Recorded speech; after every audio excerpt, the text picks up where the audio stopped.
Hey, it's Brian Makes Noise, and here's how I made the remix of No Noise's floating track.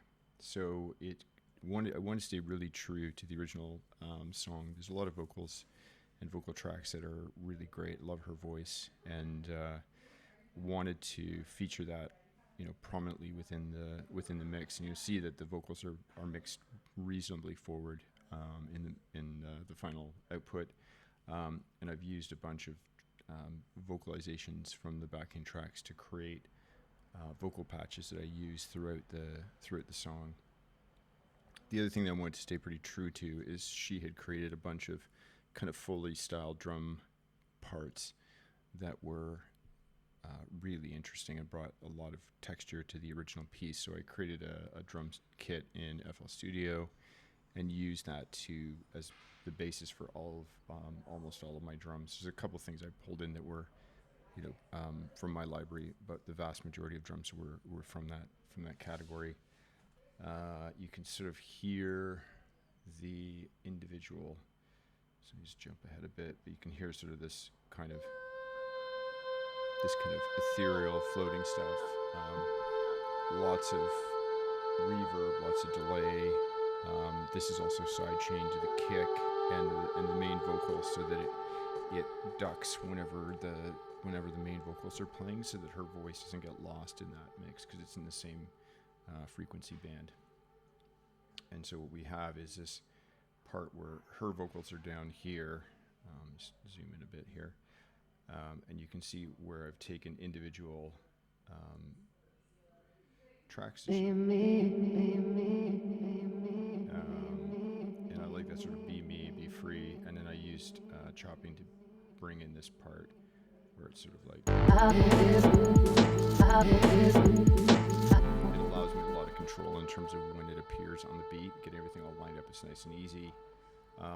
The original track is in sort of, I think it's about 90 BPM, so there's a big step up in pace for it. But using the sort of tracking tools and stuff that exist within FL Studio, it makes that process incredibly easy. And even then, I don't need to go in and chop the track necessarily. I can just move around the formants just to make them to line up better. So the other interesting part that I thought was sort of worthy of note is the where is it? Towards the end, there's a part that is this, which is very much I'm gonna remove all the effects, but you'll see it originally starts as a guitar part, except where it's not. So this is the part, and if I put the effects back on, which is guitar rig, delay, and a big ass reverb, and then add some panning to give it some personality, which sounds like a bit of a mess when we started out, but when you actually play it, you get almost what sounds like kind of a line thing.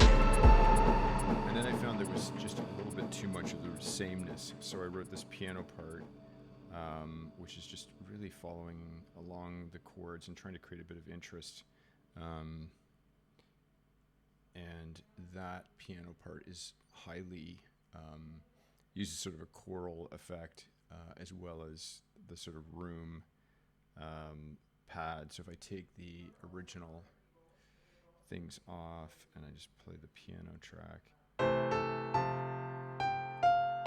which doesn't sound like super amazing or anything, but you add in the rum and it gives you that sort of shimmer, and then you bring in the chorus and it suddenly has a whole much more personality. So when you get to the end of it, you've got this building piece that gets towards the end of the track, and I gradually sort of pull things out. You've got sort of this vocal. And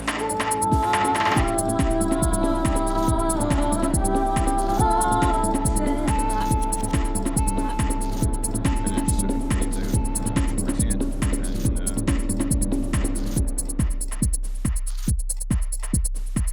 And that's it. So I hope you enjoyed this, found it useful. Happy happy to answer questions, add them in the comments if you have any. Thanks.